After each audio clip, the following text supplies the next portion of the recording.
The humankind. Almost 8,000 million people in a tiny little spot in the space.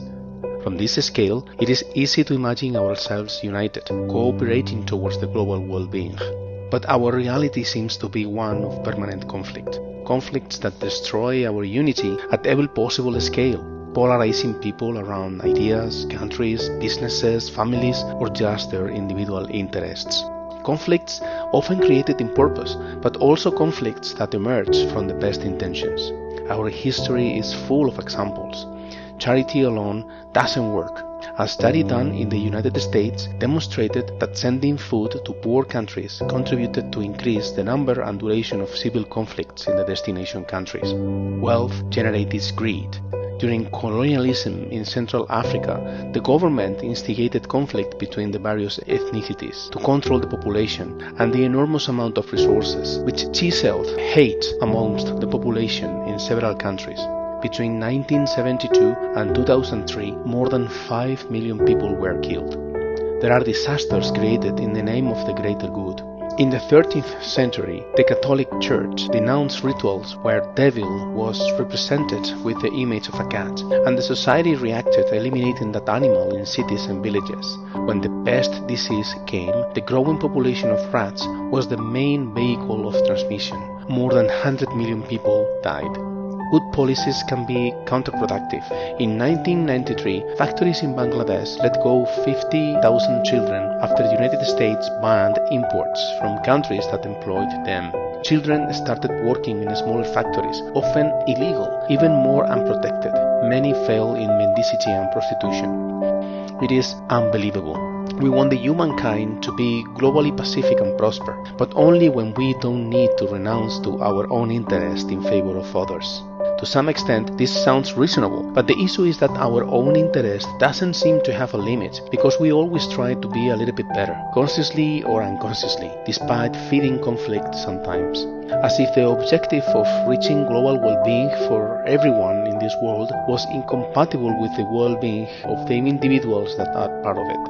It is difficult to settle for this idea, because it puts us in front of a mirror and the image we see is not pretty, as if we didn't deserve to be called humanity. Our society tries to challenge this idea. Endless number of institutions fight for the global well-being, but activism and politics usually act after the events, while hurt and injustice always find new ways to carry on. It is sad, so sad that I think that the only search for peace with any guarantee of success is the search of inner peace. This conclusion seems to be quite depressing, but in fact I think it is not. Searching for inner peace and well-being is not the same as searching for happiness. We all look for happiness, and we all feel joy and suffering in the process. But there is a way to search that gives us peace no matter we feel happiness or not with what is external to us. A way to search that makes us question what are we ready to do in the name of experimenting our own happiness. And then something amazing and magical happens. What is amazing is that this way to search takes us in a very natural way to avoid making any harm to other people, to the environment and to ourselves, to take care of the global well-being before looking for ephemeral sensations, everyone within their reach and in their area of influence. What is magical is that without asking for it, life gifts us with a serene and long-lasting feeling of happiness. So I think, if every one of us behaved that way, wouldn't we be closer to call ourselves humanity?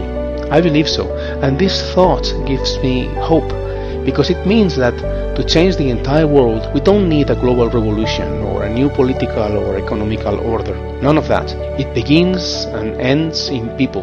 People that change the way they search for their own happiness, that radiate serenity and peace, that inspire other people to behave the same way, until that people are so many that things end up changing for themselves.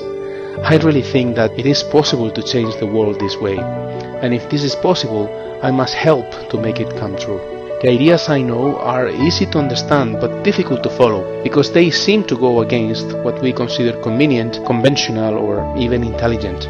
These are simple ideas, but with a transcendental effect to those who put them into practice. I think that the best way to inspire people to apply these ideas is to share the experience from those who already started. I want to use my time to find and share these ideas and experiences, to inspire people to live in a different way. I will do it in every way I can think of, compiling pages for an endless book. These lines are the beginning of that book, a book of hope.